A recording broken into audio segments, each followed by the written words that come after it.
yung committee report ninyo, officially po ba submitted na yon sa records ng House at sa Office of the Ombudsman if you recall? At yun ho ba pirmado na po ng karamihan sa mga miyembro ng Committee on Good Government po na nag-imbestiga dito?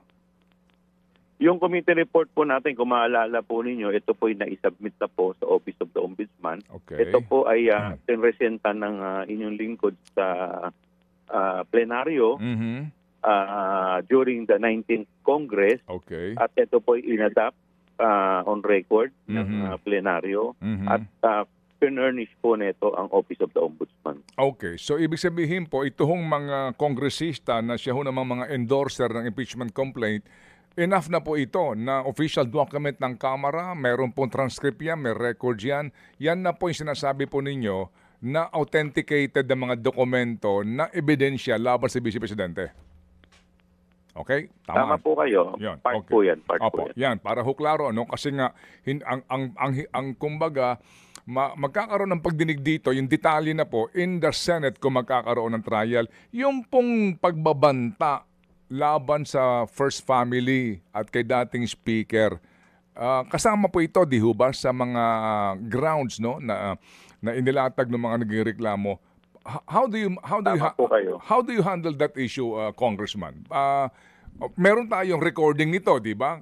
Klaro po yung pagmumura, yung mga sinasabi niya. Pero ano po yun?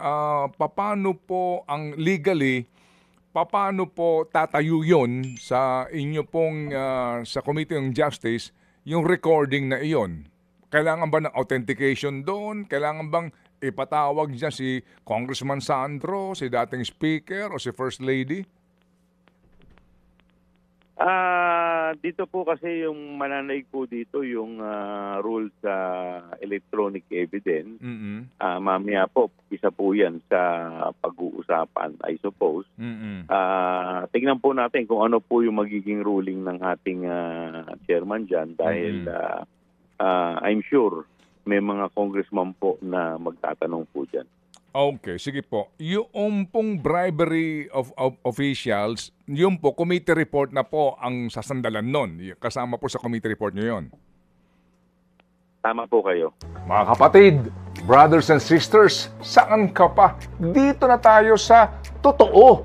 Dito na tayo sa True FM. Mga kapatid, mag-subscribe and follow po kayo sa social media accounts ng True Network PH. Yan po kami. Hanapin nyo lang True Network PH, Facebook, Instagram, YouTube, TikTok, and podcast.